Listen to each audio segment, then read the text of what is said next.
Good morning. It's about 7:45. I just woke up. Um,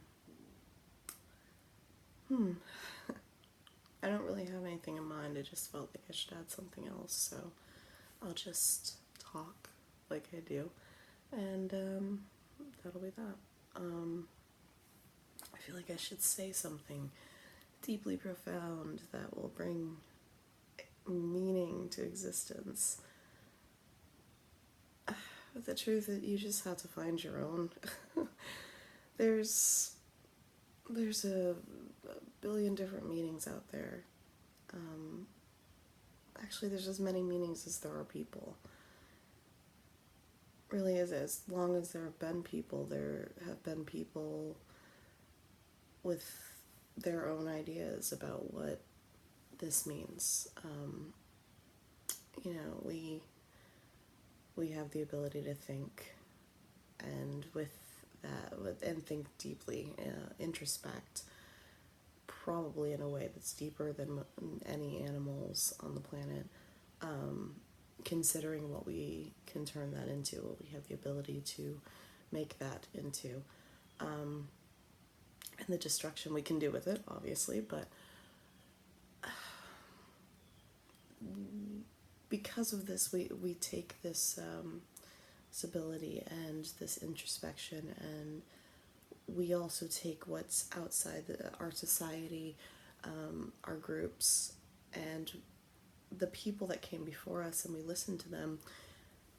And in the end, we have to come up with an amalgamation of everything that we've gone through, everything that we've been taught, everything that we've contemplated, um, everything that's happening in the world at whatever given point we're able to be part of it, and we have to come up with our own thing. This is why I'm here. This is what I want to do with this. And for some people, it's not become rich and famous. It's not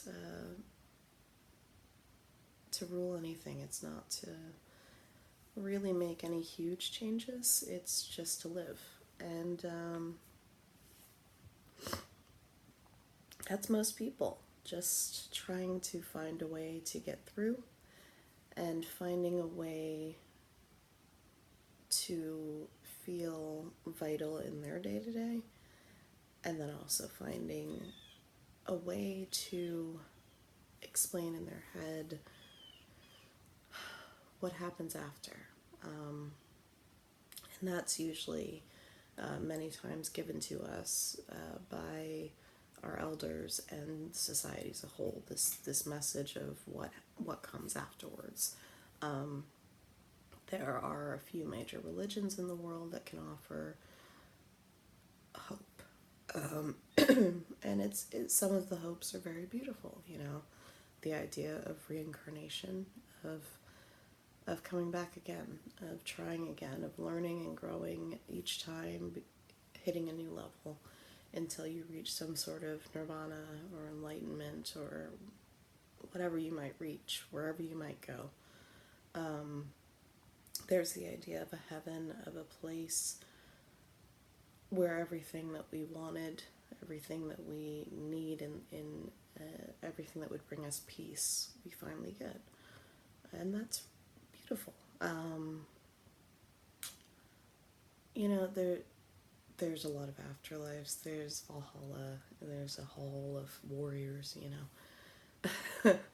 There's the old, the ancient world's ideas that were they weren't as peaceful and pretty for most. They were usually just you turn into these little ghost-like creatures and just kind of wander in the underworld, um, as shades.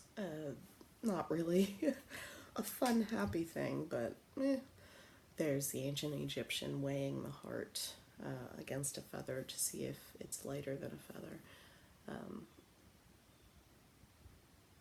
who knows? I don't know. When Aurora was young, she decided that when she died, she becomes a star. Um, Luna, you haven't really come up with some sort of master idea yet for yourself, and I'm sure, Aurora, yours will change drastically as time goes on, because that's what happens. You think about it and you think of what is most peaceful for you, and usually you find some sort of, I don't know, some sort of idea, and that's all it can really be. There's, a million people telling you exactly what it is, and you can go with any of them, but that's only if you choose to. For me, I don't know. I try not to tell you guys one way or the other. This is doctrine. This is the way it is, with anything in life, because I don't know. Things always change. If there's one thing that is true, it is that humans are always growing and evolving and learning and changing their ideas and ideals. What was true 100 years ago, 1,000 years ago, 10,000 years ago is not true today. If there is some real place or way, the energy repurposing itself, or reincarnation, or heaven, then I'm sure it was true 10,000 years ago, and it's true now. I'm sure there's, just like birth, the egg and sperm meet, the child is created, the cells multiply, and you eventually come up with a baby, and the baby must come out of the mother. It was always true that I know of, and it will always be true. But even that has changed a bit, because because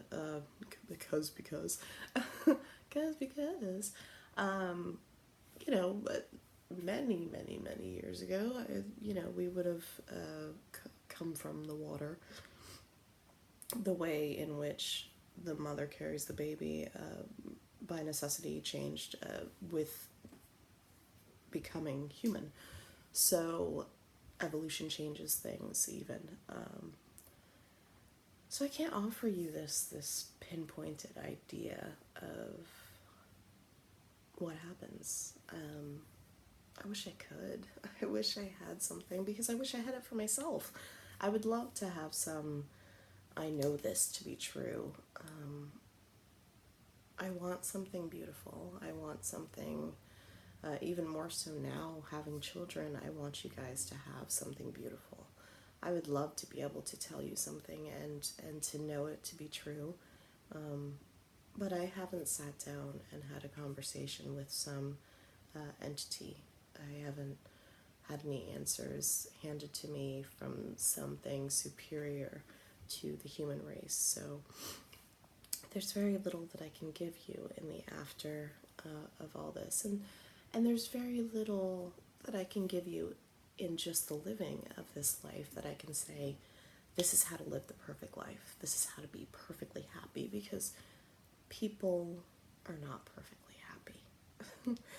Even the ones that have lots of money and fame and popularity and the best clothes and the newest gadgets, they can travel and they can have fun and enjoy their life, and that's nice. But perfectly happy is a stagnant thing, and humans are ever changing. We evolve, we change, we grow, and to say perfectly happy means that you're done. You found it, and that means that nothing else will ever happen to you. You will not continue on. You won't have bad days, but you won't have good days either. You're just stopped. That's not possible for humanity. So perfectly happy can be a moment for you. You can have a moment of, I feel perfectly happy. When I gave birth to each of you, yes, birth is painful, yes. But the moment I held each of you, there was perfect happiness. in a way that I never experienced and I will never experience again unless I somehow have another child. I've had little moments of what I would call for myself perfect happiness, but I've also had misery and sadness. There are two sides to the coin, and it hurts. It's painful to know that you have to go through that stuff and to not know exactly what it's leading to. If anything, it might not lead to anything.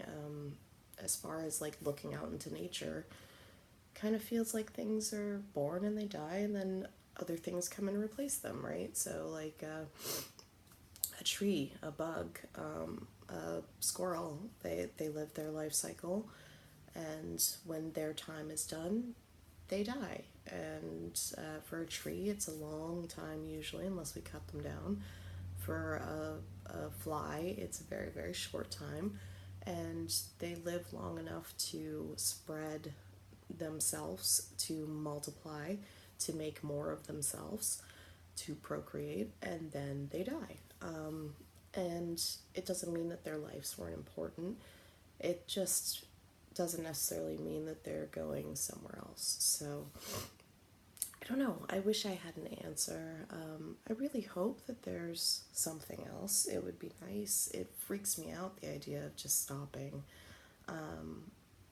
But that, I don't know if that's because in our deep thinking we've realized that you should have more, that there should be more to it than this, or if it's just an egocentric, like, I can't just stop, because it's kind of scary. I've built this life for 33 years, and the idea that everything I've built, everything I've become, everything I've turned my heart and soul and mind into could just dissipate into nothingness. I don't like that.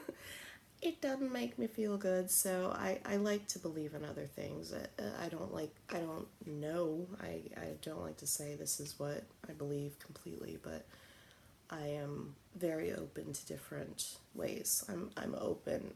Heaven would be beautiful. Hell, scary. Reincarnation, well, what am I going to turn into? Did I learn from this life enough? I'm not sure. Being a shade in the underworld, not so much, but okay. I don't know. And I don't have any answers for life to make it perfect and shiny. I can say, I hope that you guys find joy in each day. I hope that you find a purpose that gives you a reason to wake up. I hope that you find some answer for yourself of what happens afterward, and it brings you comfort. I hope that you dance in the rain even when you're older, and you write and you read and you grow as much as you possibly can. I hope that if you have children, you can dive into that and enjoy it and make it fun, and I hope that you're better than I've ever been, than I could ever be. That's, I think, what most parents want, is an evolution within the next generation. I'll come back and do this again. I'll offer whatever I have. But what I know is that this moment is real to me. And in this moment, I love you more than anything. I have since the moment you guys were born. And that to me it's a purpose, and it's real, and it's important. So even if I disappear after this, even if it is just this little moment from 1986 to whenever I have to go, I did something amazing. I made 2 of my favorite people, and I got to know them and love them, and wow, that's enough. I'll see you soon.